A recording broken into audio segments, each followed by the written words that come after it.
Assalamualaikum warahmatullahi wabarakatuh. Innal hamdalillahi nahmaduhu wa nasta'inuhu wa nastaghfiruh wa natubu ilaihi wa na'udzu billahi min syururi anfusina wa min sayyiati a'malina. May yahdihillahu fala mudilla lahu wa may yudlilhu fala hadiyalah. Ashhadu an la ilaha illallah wahdahu la syarika lah wa ashhadu anna nabiyyana Muhammadan abduhu wa rasuluhu la nabiyya wala rasula ba'dah. Allahumma salli wa sallim wa barik ala abdika wa nabiyyika Muhammadin wa ala alihi wa sahbihi wa man ittaba'ahum bi ihsan ila yaumiddin wa sallama tasliman mazida. Nas'alullaha azza wa jalla an yuwaffiqana lima yuhibbuhu wa yardah wa an yu'inana ala ta'atihi wa ijtinabi nawahihi wa an yujannibana al-fitan ma dhahara minha wa ma batan wa an yaj'alana Allahu mimman yastami'una al-qawla wa yattabi'una ahsana wa an yu'allimana ma yanfa'una wa yazidana ilma. Allahumma ya muallima Ibrahim allimna, Allahumma ya mufahhima Sulaiman fahimna, Allahumma faqihna fid din wa allimna at-ta'wil. Allahumma inna nas'aluka ilman nafi'a wa rizqan thayyiba wa amalan mutaqabbala. Allahumma inna na'udzu bika minal ajzi wal kasali wal jubni wal bukhli wal harami wa adzabil qabr. Allahumma ati nufusana taqwaha wa zakkiha anta khairu man zakkaha anta waliyuha wa maulaha. Allahumma inna na'udzu bika min ilmin la yanfa' wa min qalbin la yakhsha' wa min nafsin la tashba' wa min da'watin la yustajabu laha. Ikhwatal iman, pemirsa Al-Furqan TV, azzani Allahu wa iyyakum. Di pagi yang cerah ini, semoga Allah Subhanahu wa taala memberkahi pagi kita ini, memberkahi amal kita pada hari ini, memberkahi waktu kita pada hari ini. Dan semoga Allah Subhanahu wa taala memberikan kita kemuliaan dengan bertafaqquh fiddin, mempelajari agamanya, mendalami perkara-perkara agamanya, perintah-perintahnya, dan bisa menjauhi larangan-larangannya. Ikhwatal iman, pemirsa Al-Furqan TV, azani Allahu wa iyyakum. Kembali kita lanjutkan kajian kita, pembahasan terkait masalah khud aqidatak, ambillah aqidahmu minal kitab wa sunnah, dari kitab dan sunnah baginda Rasulullah sallallahu alaihi wasallam. Masalah berikutnya yang terkait dengan masail akidah yang wajib kita dalami dan pahami setelah kita mempelajari masalah tentang syirik besar dan syirik yang kecil adalah pembahasan tentang masalah tawasul wa talabi asy-syafa'ah, yaitu terkait masalah tawasul dan meminta syafaat atau mencari syafaat. Ini banyak manusia tergelincir dalam masalah ini. Kalau syirik, kalau perkara syirik itu jelas, syirik itu perbuatan dosa secara total.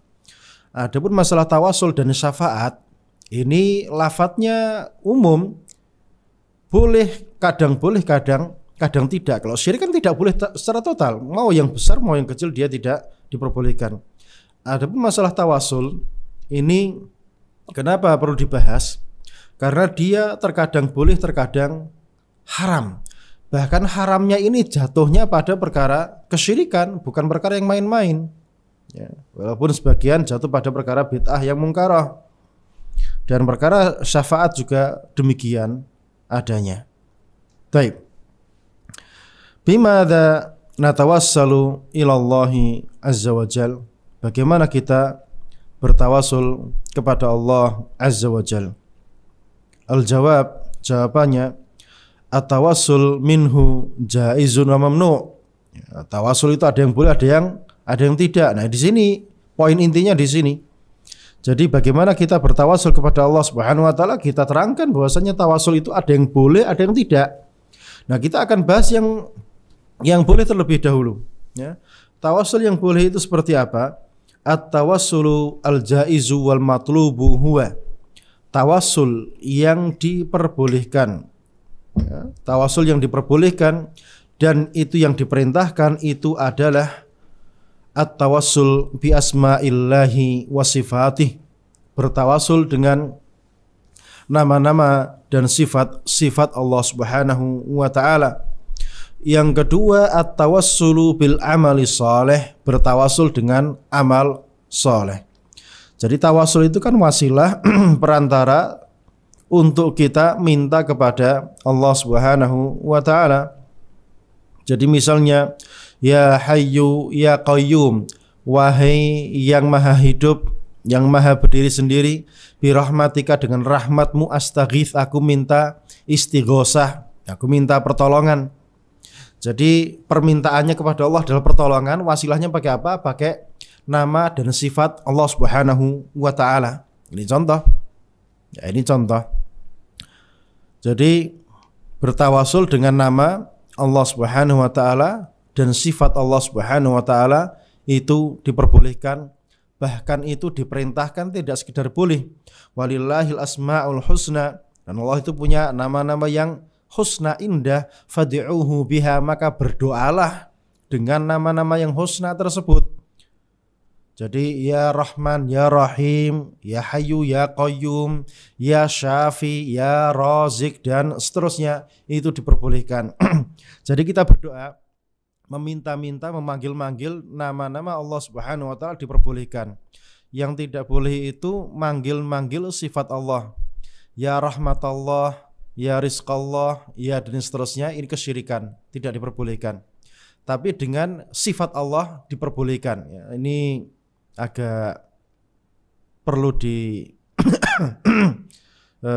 perhatikan lebih dalam dikit, ya. Jadi nama dan sifat Allah Subhanahu wa taala, kita manggil-manggil ya Hayyu, ya Qayyum, ya Rahman, ya Rahim, itu boleh. Tapi kalau manggil-manggil sifat Allah, ya Rahmatullah, ya Rahmatullah, kemudian ya Mulkallah, ya Rizqallah, ya Syifa Allah misalnya, wahai rahmat Allah, wahai kesembuhan Allah, dan yang seterusnya, ini haram, hukumnya syirik. Tapi kalau menggunakan sifat Allah dalam berdoa, itu diperintahkan. Ya Hayyu ya Qayyum bi rahmatika astaghith, wahai yang maha hidup, yang maha berdiri sendiri, bi rahmatika, dengan rahmatmu, astaghith, aku minta pertolongan, ini diperbolehkan. Jadi manggil rahmat Allah itu haram, menggunakan rahmat Allah dalam wasilah itu diperintahkan. Ini jelas ya.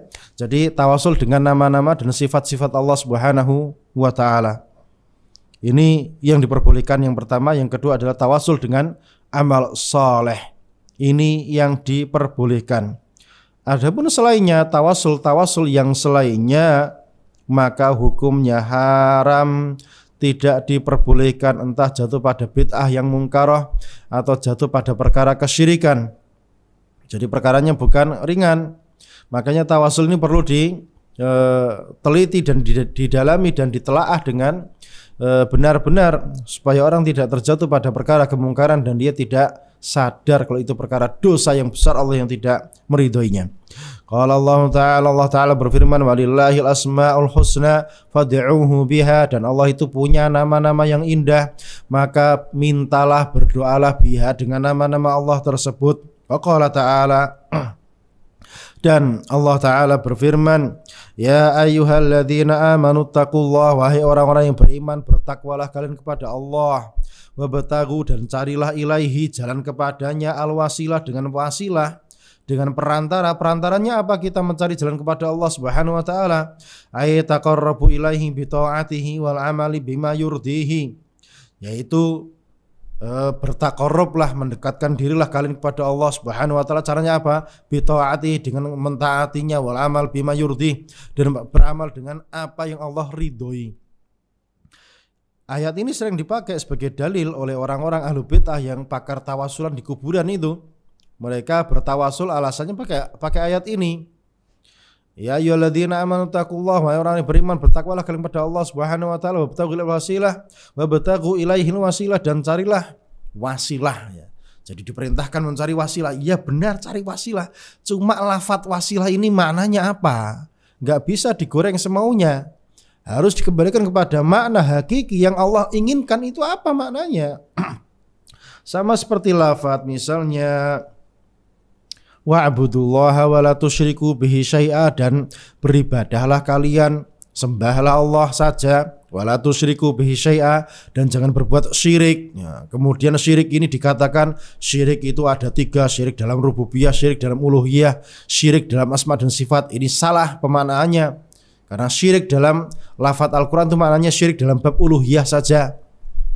Makanya lafadz-lafadz syar'i itu yang ada dalam dalil baik Quran maupun sunnah itu dikembalikan maknanya kepada makna ketika zaman tanzil, ketika zaman turunnya wahyu, itu maknanya apa, itu yang kita cari, bukan dibawa konotasinya kepada zaman ini. Sama juga seperti ya ayyuhalladzina amanu in ja'akum fasiqun binaba fatabayyanu, wahai orang yang beriman, jika datang kepada kalian orang fasik, datang dengan membawa kabar, fatabayyanu, maka bertabayunlah. Nah, kemudian ada orang sok hebat pengen bertabayun. Ya tabayun itu maknanya apa? Hakikatnya bagaimana? Cara penerapannya bagaimana? Enggak bisa sesuka ente asal datang kepada orang katanya tabayun gitu. Enggak, tabayun itu ada caranya. Kalau enggak tahu ya silakan belajar dulu, jangan asal mempraktekkan apa yang Anda tidak memahaminya. Nah, kalimat wasilah itu juga sama. Kalimat wasilah, kalian diperintahkan cari wasilah, bukan cari wangsit ke sana kemari, bukan cari wasilah sana sini. Dalami dulu maknanya apa wasilah itu. Kembali kepada tafsirnya para salaf, para ulama, Ibnu Katsir, kemudian Tabari dan yang lain-lain. Ulama ahli tafsir banyak kita cari dalam kitab-kitab hadis, itu maknanya apa. Ibnu Katsir menyebutkan senukilan dari kota ada ahli tafsir nih zaman tabi'in mengatakan apa? Wasilah di sini, cari wasilah di sini maksudnya apa? Cari wasilah kepada Allah itu maknanya mendekatkan dirilah kalian kepada Allah, caranya dengan mentaatinya dan beramal soleh, beramal yang Allah ridho dengan amal itu, yaitu amal soleh. Karena kalau dia bukan amal soleh, Allah tidak meridhoinya. Jadi itu maknanya wasilah. Nah, berarti di sini wasilah di sini jelas yaitu amal yang soleh, bukan wasilah di kuburan, minta-minta di kuburan. Salah itu namanya menafsirkan ayat sesukanya, dan itu masuk dalam iftira 'ala Allahi kadzibah, berdusta atas nama Allah Subhanahu wa taala. Allah tidak menginginkan makna tersebut dan Anda menyelewengkannya kepada makna tersebut dan menipu manusia. Ini perbuatan kemungkaran yang besar. Tidak ada bedanya ada dengan orang-orang Yahud, dengan orang-orang Bani Israel. Ya, tidak ada bedanya. Ya, karena mereka suka menipu manusia. Wa qala sallallahu alaihi wasallam, dan Nabi sallallahu alaihi wasallam bersabda, As'aluka bikulli ismin huwalak, aku minta kepadamu ya Allah bikulli, dengan tiap-tiap ismin nama, huwalak yang itu adalah milikmu. Jadi Nabi pun bertawasul dengan nama-nama Allah Subhanahu wa taala. Tidak pernah Nabi itu bertawasul datang ke kuburan, minta-minta di kuburan. Itu Nabi pernah datang ke Syuhada Uhud, pernah datang ke Baqi. Iya, datang di sana sebagai perintah syar'i ala fazuruha. Perintah untuk ziarah kubur, bukan minta-minta di kuburan. Jadi Nabi datang ke kuburan mendoakan yang ada di kuburan, dan Nabi ingat mati, itu perkara syar'i. Bukan datang ke kuburan, minta-minta di kuburan, tawasul pakai ahlu kubur. Sahihun rawahu Ahmad. Hadisnya sahih riwayat Imam Ahmad. Wa qala sallallahu alaihi wasallam sahabi, dan Nabi sallallahu alaihi wasallam berkata kepada seorang sahabat yang mulia, alladzi sa'alahum murafaqatahu fil jannah. Yang sahabat ini minta kepada Nabi supaya bisa apa? Bisa menjadi pendampingnya di surga nanti. Apa kata Nabi alaihi salatu wassalam? A'inni ala nafsik bikathratis sujud. Aku cuma bisa bilang ya, biar kamu bisa jadi pendampingku nanti di surga, ya banyak-banyak sujud, banyak-banyak sholat. Jangan malas sholat. Allah musta'an. Jadi Nabi SAW berkata kepada sahabat yang mulia tadi, perbanyak sholat. Dan Nabi mengiyakan kalau Nabi masuk surga. Iya, Nabi masuk surga. Ghufira lahu ma taqaddama min dzambihi wa ma ta'akhkhar. Nabi telah diampuni dosa-dosanya yang telah lalu dan yang bakal datang. Dan ditangisi oleh Aisyah radhiyallahu anha, wahai baginda Rasulullah, engkau telah diampuni dosa-dosa engkau yang telah lewat dan yang akan datang. Kok masih sholat yang panjang kayak gini? Sampai kakinya pecah-pecah, bengkak-bengkak sholat malamnya. Maka jawabannya kepada Aisyah radhiyallahu anha, afala akuna abdan syakura? Apa aku gak boleh menjadi hamba yang bersyukur? Ya karena telah diampuni dosa-dosanya yang telah lalu dan yang akan datang. Maka tiada balasan yang bisa diberikan kepada Allah Subhanahu wa taala kecuali rasa syukur yang luar biasa. Mensyukuri nikmat Allah Subhanahu wa taala berupa pengampunan dosa. Caranya bagaimana mensyukurinya? Dengan memperbanyak ketaatan, taqarrub, pendekatan diri kepada Allah Subhanahu wa taala. Dan di sini sahabat ini minta kepada Nabi SAW supaya bisa menjadi pendampingnya. Jadi minta masuk surga pada zaman tanzil, pada zaman turunnya wahyu itu diperbolehkan. Mintanya sama siapa? Sama Nabi SAW. Tidak kepada sahabat-sahabat yang lain. Tidak kepada Abu Bakar, tidak kepada Umar, tidak kepada Utsman dan yang lain-lain. Tidak, mintanya kepada baginda Rasulullah SAW yang memang punya kabar dari langit, sehingga tahu kapling-kapling surganya tahu. Ya, kalau sekarang ini ada yang kapling-kapling surga, dari mana kuncinya itu? Wahyunya dari mana? Itu adalah setan-setan berwujud manusia, menyesatkan manusia, mengkapling-kapling surga.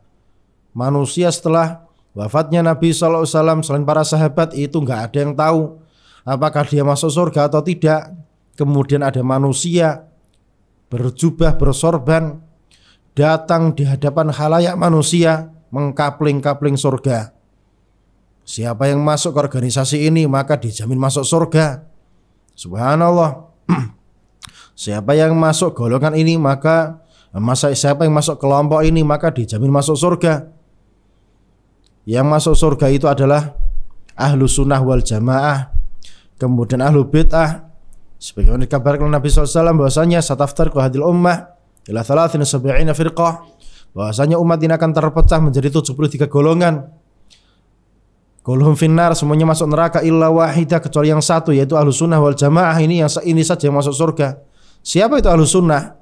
Yang kehidupan mereka, keseharian mereka, ma'ana alaihil yauma ashabi, sama seperti aku hari ini dan para sahabatku. Berarti kalau kehidupannya nggak sama seperti para sahabat Nabi, ya berarti mereka bukan ahlu sunnah wal jamaah, walaupun ngaku-ngaku sebagai ahlu sunnah wal jamaah. Kulluhum finnar, semua masuk ke dalam neraka. Akan tetapi ma'al, tetap nanti setelah masuk neraka mereka akan kembali kepada masuk surga. Jadi 73 golongan ini semuanya masuk surga, kecuali ahlu bid'ah yang bid'ahnya sampai pada taraf kekufuran, minta-minta di kuburan, menafikan nama-nama dan sifat-sifat Allah Subhanahu wa taala, tidak mengimaninya. Allah itu la sami wala basir, la sam'a wala basar, dan yang seterusnya. Ini kekufuran, kemungkaran. Atau mengatakan Allah itu tidak ada, nggak ada Tuhan. Ini adalah kekufuran, walaupun dia KTP-nya KTP Islam. Jadi yang masuk surga adalah orang-orang yang terpecah menjadi 73 golongan, yang ahlu sunnah langsung masuk ke dalam surga. Karena mereka hanya berbuat maksiat saja, dan maksiat itu diampuni oleh Allah Subhanahu wa taala biidznillah azza wajal. Adapun bid'ah ini mau tidak mau nanti mampir ke neraka. Innallaha la yaghfiru ayyushraka bih wa yaghfiru ma duna dzalika liman yasha.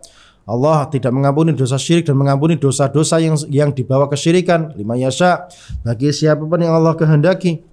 Jadi orang yang berbuat maksiat itu biidznillah azza wajal, mereka akan ditimbang amal perbuatannya. Jika Allah berkehendak maka Allah mengampuninya. Jika Allah berkehendak maka Allah akan mengazabnya. kemudian memasukkannya ke dalam surga. Dan Ahlus Sunnah wal Jamaah mereka adalah orang-orang yang masuk ke dalam surga. Orang-orang yang masuk ke dalam surga ibtidaan sejak awal, setelah melewati hisab, melewati mizan penimbangan dan yang lain sebagainya. Itu Ahlus Sunnah wal Jamaah. Makanya pentingnya kita untuk tahu siapa hakikat firqah najiyah ini, firqah yang selamat ini, Ahlus Sunnah wal Jamaah ini siapa. Bukan klaim saja, bukan hanya kata-kata kita sudah nyunah dan seterusnya. Ini jangan tertipu, ini tipuan setan, talbis iblis, berbahaya perkaranya. Jadi Ahlus Sunnah wal Jamaah itu semuanya nanti masuk ke dalam surga ibtidaan. Adapun ahlu bid'ah yang terpecah menjadi 72 golongan, mereka masuk ke dalam neraka, kemudian nanti ma'alnya, tempat kembalinya adalah kembali kepada surga Allah Subhanahu wa taala, dengan syarat bid'ahnya bukan bid'ah yang mukaffirah, bid'ah yang sampai pada tahapan kekufuran. Taib. Ikhwatul iman, pemirsa Al-Furqan TV, azzani Allahu wa iyyakum. Jadi itulah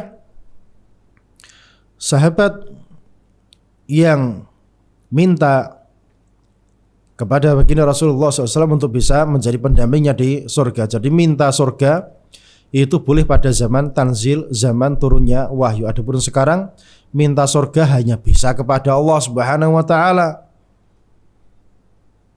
Kalau minta pada ustadz, ya ustadz, tolong nanti saya kalau Anda melihat saya masuk neraka, tolong saya dibawa masuk ke dalam surga. Ini permintaan yang tidak benar, bisa masuk dalam perkara kesyirikan, kekufuran ini.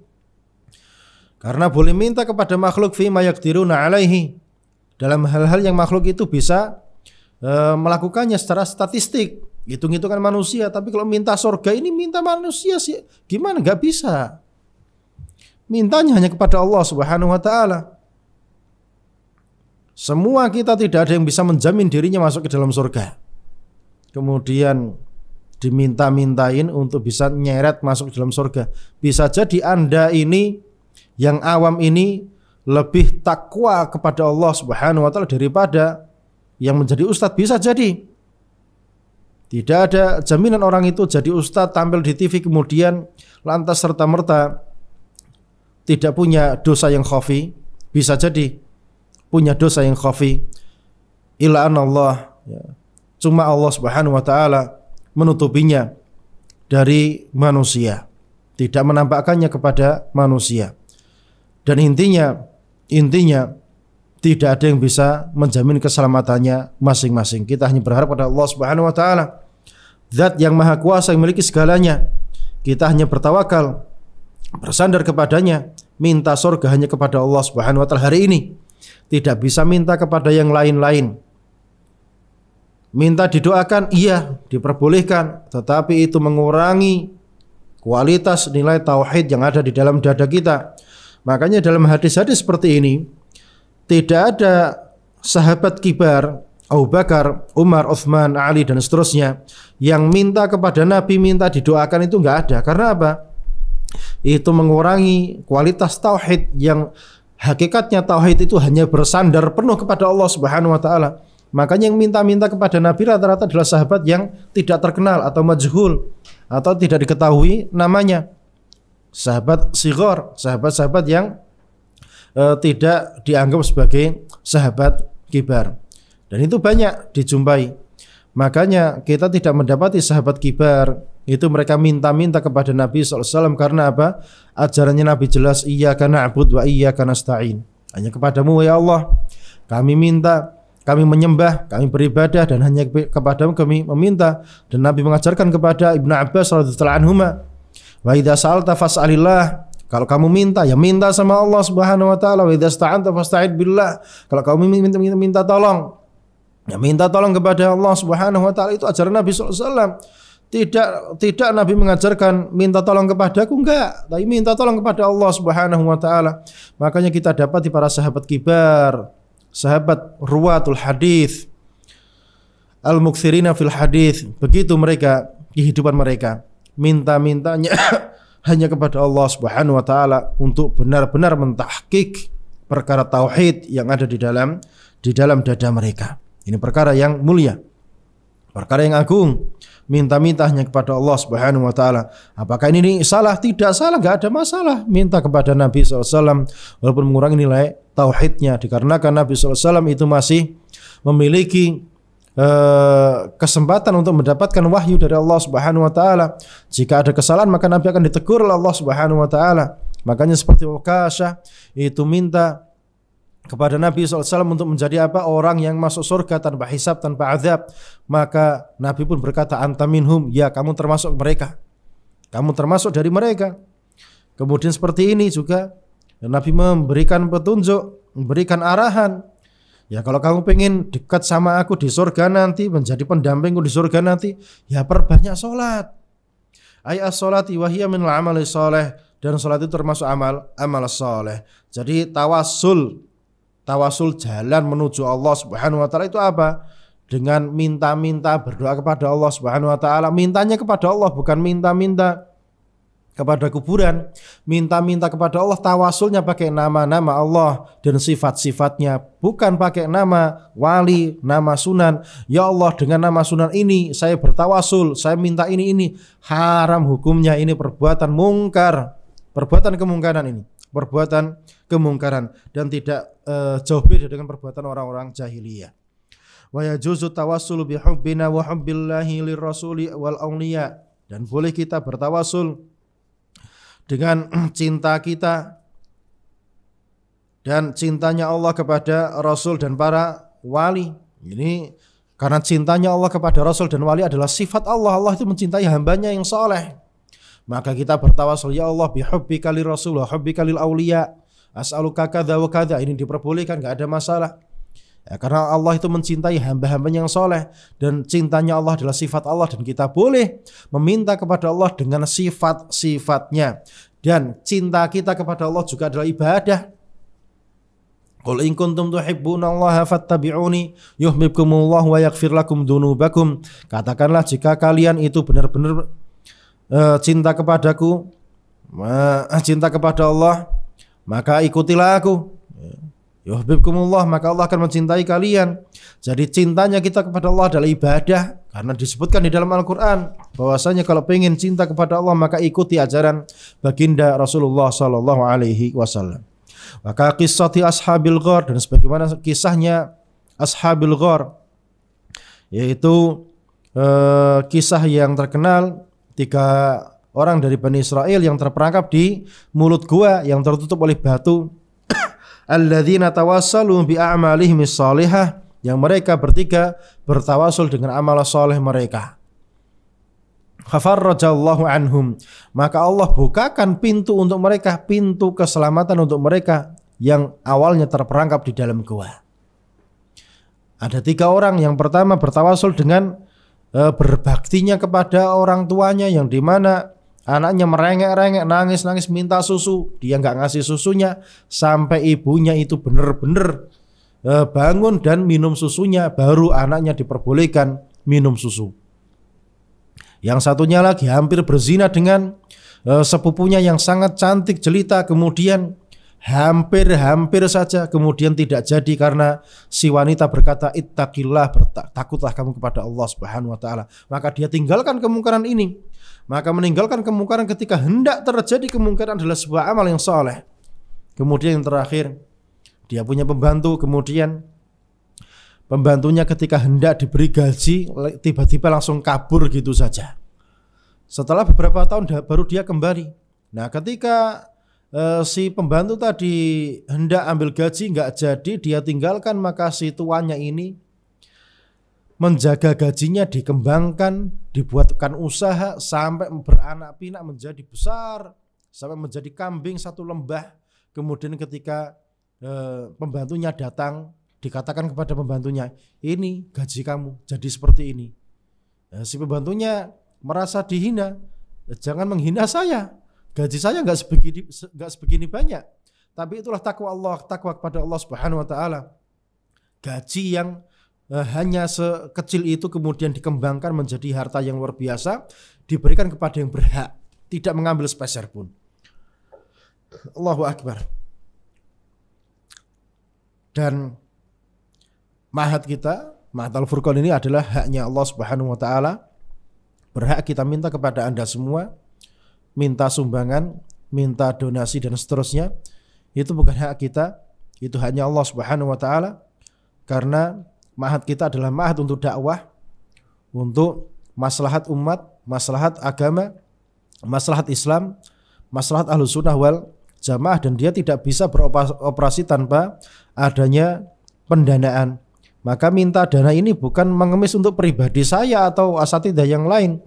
Hukum asalnya minta-minta di sini memintakan hak Allah Subhanahu wa taala. Kalau mintakan hak anak pribadi buat apa? Ini tidak diperbolehkan. Wa idza sa'alta fas'alillah. Kalau minta maka mintalah kepada Allah Subhanahu wa taala. Ini perintah sebagaimana Nabi SAW merintahkan para sahabatnya untuk nyumbang. Bukannya Nabi ngemis-ngemis untuk pribadinya, tidak. Haram hukumnya, tidak diperbolehkan. Tapi Nabi minta-minta di sini, menyuruh, bukan minta-minta, menyuruh para sahabatnya untuk agama Allah Subhanahu wa taala. Maka di momen yang mulia ini pun juga sama.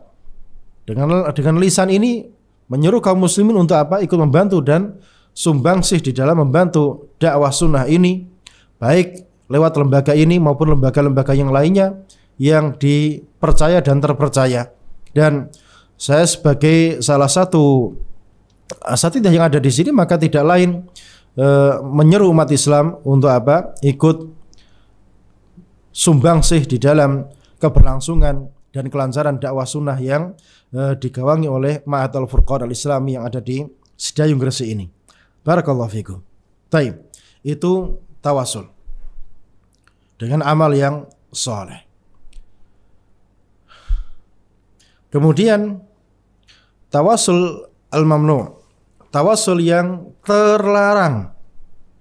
Apa itu tawasul yang terlarang, yang haram hukumnya? Huwa du'aul amwat, berdoa kepada yang mati, baik wali maupun sunan maupun siapapun, mau nabi mau siapapun, enggak diperbolehkan berdoa minta-minta kepada mereka. Sahabat siapapun itu enggak diperbolehkan. Ada orang datang ke kuburan Nabi, kemudian nulis cari kertas, kemudian dilemparkan ke sana, minta ke sana.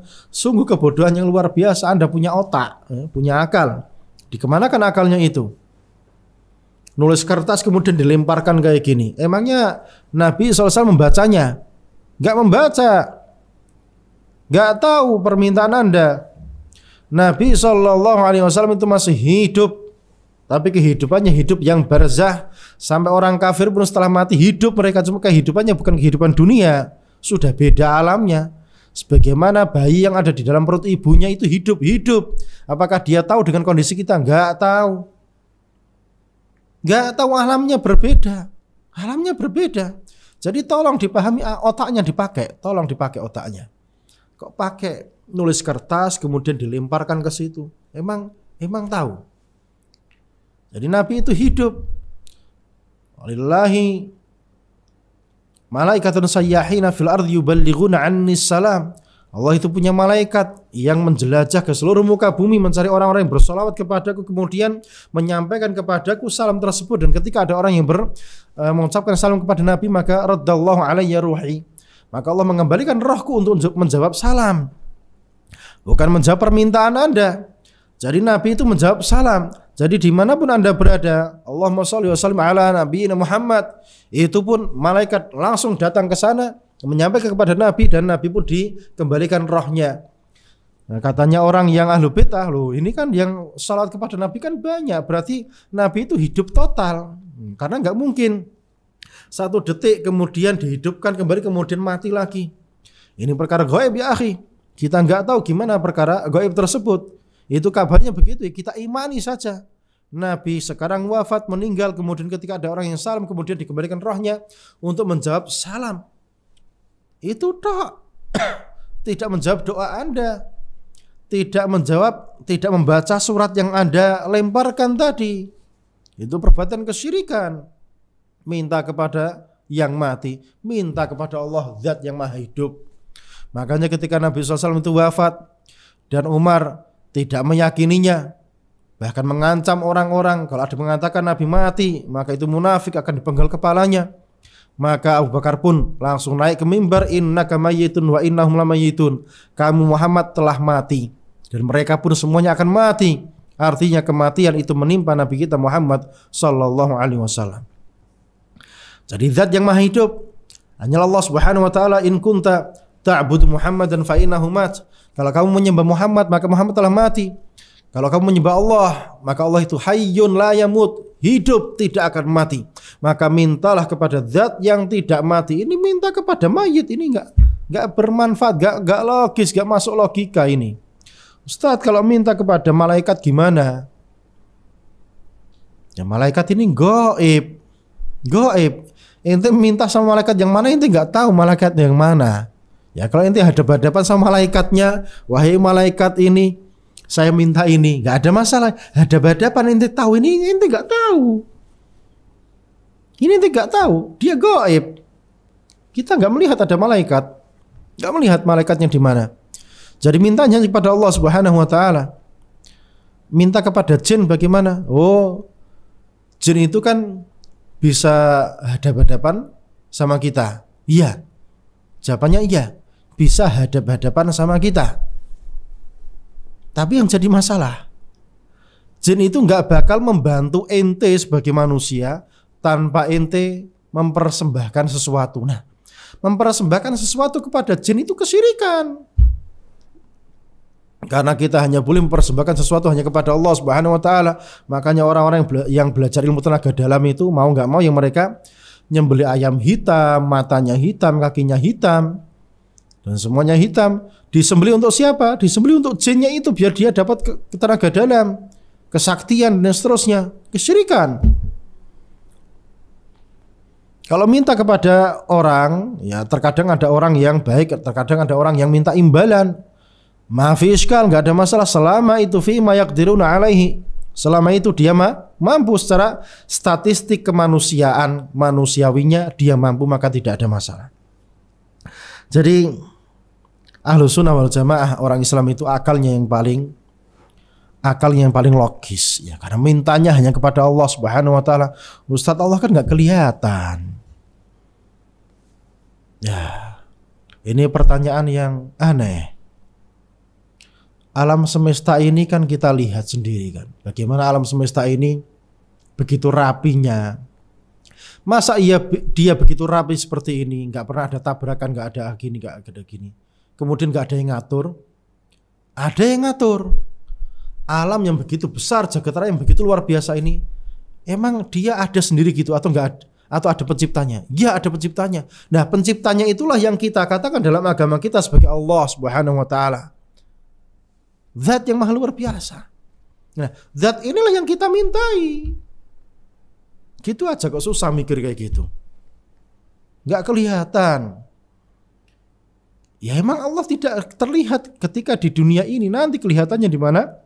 Ketika di akhirat kelak baru bisa melihat Allah Subhanahu wa taala. Ya kalau sekarang Anda saja yang protes Allah gak bisa dilihat, disuruh lihat matahari saja ketika jam 12 siang itu nggak mampu. Itu padahal makhluknya, salah satu makhluknya Allah Subhanahu wa taala. Jadi makhluk saja ada yang kita tidak mampu melihatnya, walaupun dia nyata, karena kemampuan basar kita, mata kita terbatas. Maka Allah tidak kelihatan di dunia ini karena kemampuan mata kita yang terbatas, sesuatu yang wajar. Dan kapan melihatnya? Nanti di surga kelak, di akhirat kelak. Hamba-hamba ini, hamba-hamba yang Allah muliakan itu melihat Allah Subhanahu wa taala, dan semoga kita termasuk golongan yang Allah berikan kenikmatan bisa memandang wajahnya di akhirat kelak. Bisa melihat Allah Subhanahu wa taala di akhirat kelak. Bisa memandang, menikmati wajahnya Allah Subhanahu wa taala di surganya kelak. Di surga kok bisa melihat? Ya karena Allah menghendakinya untuk bisa melihat, sebagaimana kita sekarang tidak dikehendaki untuk bisa melihat matahari di siang hari dengan mata terbuka gini aja. Maka kemampuan mata nanti juga akan dibuat mampu melihat zatnya Allah Subhanahu wa taala. Makanya orang-orang Asy'ariyah, orang-orang Maturidiyah yang mereka mengingkari Allah itu gak punya wajah. Ente nanti kalau mati masuk surga mau lihat siapa? Ente berharap masuk surga atau tidak? Berharap bisa melihat wajahnya Allah atau tidak? Kok ente ingkari wajahnya Allah itu dengan takwil-takwil yang batil yang lain sebagainya. Subhanallah. Jadi melihat itu ya jelas melihat arahnya ke sini, ke arah depan. Dan Allah Subhanahu wa taala itu nanti arahnya di atas. Jadi melihatnya ke atas gini. Sebagaimana kita sekarang kalau melihat qamar, melihat bulan, itu enggak berdesak-desaan karena di atas. Dan Allah nanti akan dilihat sebagaimana kita melihat bulan. Jadi yang ditasbihkan di sini adalah ru'yahnya, penglihatannya, bukan Allah itu sama seperti bulan purnama, tidak. Tapi tata cara melihatnya sama seperti itu, Allah ada di atas. Nah, orang itu ketika melihat bulan purnama tidak ada yang berdesak-desaan, semuanya melihat ke atas, terang, jelas.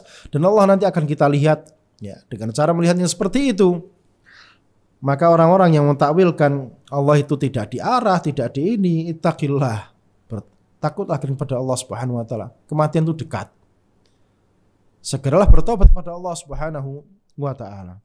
Baik, kita lanjutkan. Kemudian di antara tawasul yang terlarang, yang haram hukumnya, talabul hajat minhum, minta hajatnya kepada orang-orang mati. Kama huwa waqi'unil yaum, sebagaimana yang terjadi pada hari ini. Wa huwa syirkun akbar, dan dia adalah syirik yang besar. Dia adalah syirik yang besar, syirik yang tidak terampuni. Allah tidak mengampuninya. Ini adalah perbuatan orang-orang jahiliyah. Makanya kalau ada orang Islam, KTP-nya Islam, pakai sorban, pakai jubah, kemudian minta-minta di kuburan, minta hajatnya di kuburan. Oh mbah ini besok si putu ini, si cucu ini mau ujian, tolong nanti dimudahkan ya. Oh ini kesyirikan ini. Makanya kalau bodoh itu jangan kuadrat. Ya, bodohnya itu yang standar saja. Yang bodoh yang bisa belajar. Jangan bodoh yang bikin geleng-geleng kepala seperti ini. Ya Allah, minta sama mayit, ngobrol sama mayit, emang dia dengar?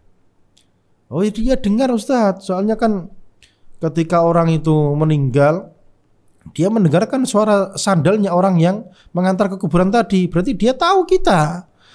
Iya dengar suara sandal toh, habis itu nggak dengar.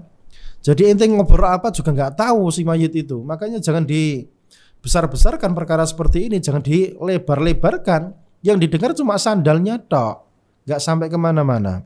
Allahu musta'an. Di qaulih ta'ala, berdasarkan firman Allah Ta'ala, wala tad'u min dunillahi ma la yanfa'uka, dan jangan minta kepada selain Allah ma la yanfa'uka, yang tidak bisa memberikan manfaat kepadamu, wala yadhurruk, dan tidak bisa menimpakan kemudaratan kepadamu. Fa in fa'alta, jika kamu lakukan, fa innaka idzam minadh dhalimin, maka kamu termasuk orang-orang yang zalim, berbuat kesyirikan. Ini ancaman kepada Nabi SAW. Jadi Nabi diancam dengan kesyirikan di dalam Al-Quran itu gak sekali, dua kali, berkali-kali. Disyirik-syirikan itu gak sekali tok, berkali-kali Nabi itu diancam-ancam dengan kesyirikan. Wala tadu, kamu Muhammad jangan minta min dunillah, kepada selain Allah, wa ma la yanfa'uka, yang tidak bisa berikan manfaat kepadamu, wala yadhurruk, dan tidak bisa memberikan mudarat kepadamu. Fa in fa'alta, kalau kamu masih tetap seperti itu, fa innaka idzam minadh dhalimin, maka kamu termasuk orang-orang yang zalim, termasuk orang-orang yang berbuat kesyirikan. Kalau sekarang ini aneh, ada manusia diperingatkan dari kesyirikan, marah-marah dia. Ente nuduh kita syirik, ya. Ente nuduh kita musyrik dan seterusnya. Emang kita nggak bertauhid sekarang? Kita sudah bertauhid. Orang sudah Islam kok masih diajak belajar syirik terus? Ente ini siapa? Nabi saja sallallahu alaihi wasallam, Khalilur Rahman, orang yang paling dicintai Allah Subhanahu wa taala, itu masih diancam-ancam kayak gitu lah. Kok ente diancam nggak mau? Subhanallah. Siapa ente, kepala ente besar seperti itu? Subhanallah. Jadi mengajarkan umat Islam tauhid dan syirik ini adalah perkara darurat. Kalau Nabi saja adalah Sayyidul Muwahhidin, pentolanya pelaku tauhid, itu masih diancam-ancam dengan kesyirikan, maka siapa kita? Makanya jangan menolak kalau diajari tauhid, diajari jangan syirik dan yang seterusnya. Itu bukan menuduh, itu mengingatkan. Makanya jangan baperan kalau apa-apa itu. Yang slow, otaknya dibuka biar wacananya terbuka.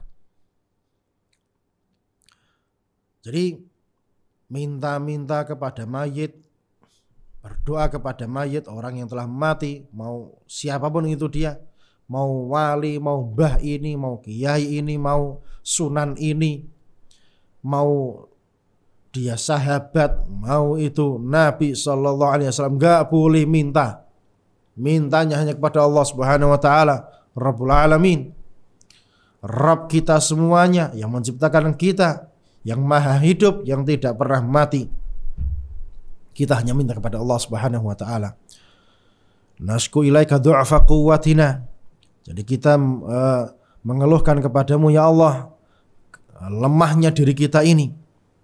Kita aturkan kepada Allah segala keluhan kita. Ya kita mengeluh kepada Allah itu bukan aib.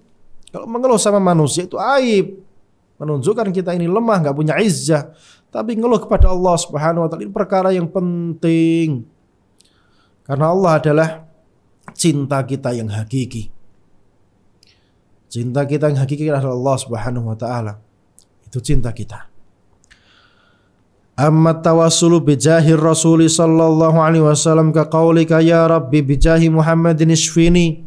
Adapun bertawasul dengan jahnya Rasul sallallahu alaihi wasallam seperti ucapanmu, wahai Rabb bijahi Muhammadin, dengan jahnya Muhammad isfini, sembuhkanlah aku.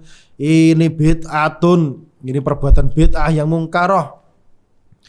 Lianna sahabat lam yaf'alun, dikarenakan para sahabat gak pernah melakukan hal seperti ini, kok ente melakukannya.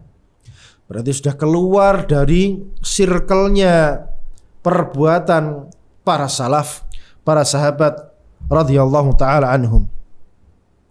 Wali anna Umar tawassala bil Abbas hayyan bidu'aihi, dan dikarenakan Umar radhiyallahu taala anhu itu bertawasul dengan Abbas hayyan, dalam kondisi masih hidup, bidu'aihi, dengan doanya. Jadi nggak ada masalah.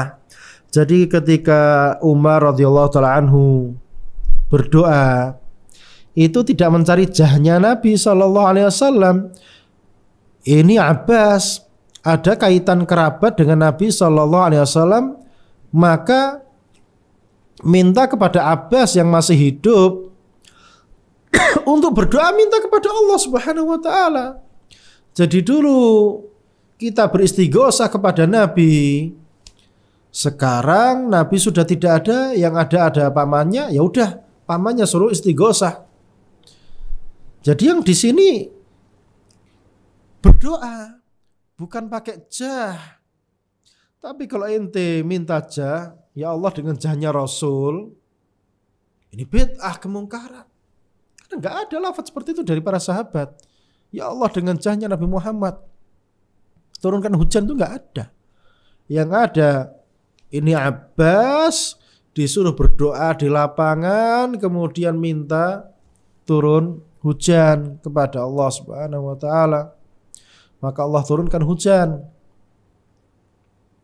Jadi di sini enggak ada masalah. Jadi minta tolong Ustadz, besok mimpin istisqa ya, berdoa. Lah masalahnya apa? Enggak ada masalah. Enggak ada kaitannya dengan jah di sini.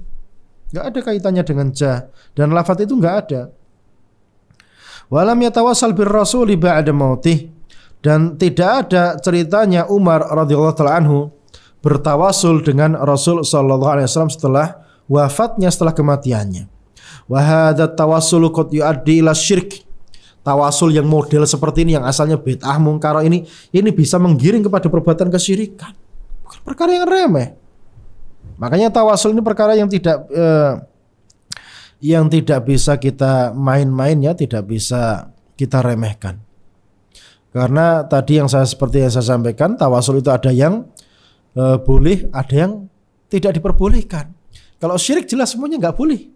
Tapi tawasul ada yang boleh, ada yang tidak. Maka banyak manusia yang jatuh di bab tawasul ini, dan orang-orang yang hatinya jelek menggiring manusia kepada tawasul ini, ya, karena tawasul itu ada yang diperbolehkan dan dalilnya ada. Wabtaghu ilaihil wasilah, makanya sering dipakai sebagai dalil untuk tawasul di kuburan. Ini setan semua ini. Menggiring manusia kepada perkara kemungkaran yang Allah tidak meridhoinya. Wa dzalika idza i'taqada anna Allaha muhtajun li wasitatin. Dan ini bisa menjadi kesyirikan kan? Tadi kan apa? Bertawasul pakai jahnya Rasul itu kan perkara bid'ah ya. Nah, kapan itu menjadi kesyirikan? Jika orang itu meyakini Allah itu butuh wasithah.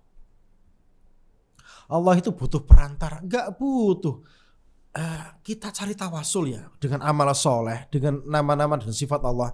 Allah itu enggak butuh itu. Yang butuh itu kita. Yang butuh itu kita. Kita ini butuh. Dan kalau meyakini Allah itu butuh, ini enggak boleh. Allah itu ghaniyun agnas syuraka. Allah itu ghani, enggak butuh. Allah itu enggak butuh, maha kaya. Yang butuh itu kita. Nah makanya kalau ada yang meyakini Allah itu butuh perantara, subhanallah, ini jatuh pada perkara kesyirikan. Walaupun awalnya cuma perkara apa? Perkara hanya bid'ah mungkarah. Bertawasul dengan jahnya wali fulan yang ada di kuburan, itu bid'ah mungkarah, tidak kekufuran, tidak kesyirikan. Tapi kalau meyakini Allah itu, butuh perantara itu, tawasulan itu, ini yang menjatuhkan orang itu pada kesyirikan. Kal amiri wal hakim, ya, sebagaimana pangeran dan atau penguasa dan hakim yang butuh perantara, karena kita tidak bisa jumpa langsung kepada mereka kecuali lewat palang pintunya. Li'annahu syabbahul khaliq bil makhluk, karena ini ada unsur pentasbihan, penyerupaan Allah dengan makhluknya. Jadi sekali lagi, intinya Allah Subhanahu wa taala itu tidak butuh wasithah. Hal yahtajud du'a liwasithati bashar. Apakah berdoa itu butuh perantara orang? La yahtajud du'a liwasithati bashar. Jadi kalau berdoa itu enggak butuh wasithah. Allah itu enggak butuh wasithah. Wa idza sa'alaka ibadi anni fa inni qarib. Kalau ada bertanya kepadamu ibadi dari hambaku, anni tentang aku, kata Allah Subhanahu wa taala, fa inni qarib, aku ini dekat, ujibu da'watad da'i idza da'an, aku menjawab, mengabulkan da'watad da'i, doanya hambaku yang berdoa, idza da'an, jika dia berdoa meminta kepadaku. Jadi Allah itu enggak butuh. Ya, jadi kita enggak boleh meyakini Allah itu butuh sama kita, enggak boleh. Innakum tad'una sami'an qariban wa huwa ma'akum. Sesungguhnya kalian sedang berdoa minta kepada zat yang maha mendengar, lagi maha dekat, wa huwa ma'akum, dan dia bersama kalian. Bi'ilmih, dengan ilmunya tadi. Jadi udah langsung minta saja kepada Allah Subhanahu wa taala. Baik, sampai di sini kajian kita pada pagi hari ini. InsyaAllah kita akan lanjutkan pada kesempatan berikutnya. Dan semoga kitab ini secepatnya selesai dan kita bisa lanjutkan pada kitab yang berikutnya. Bi'idznillah azza wa jal. Barakallahu fikum wa sallallahu ala nabiyyina Muhammad wa ala alihi wa sahbihi wa sallam. Assalamualaikum warahmatullahi wabarakatuh.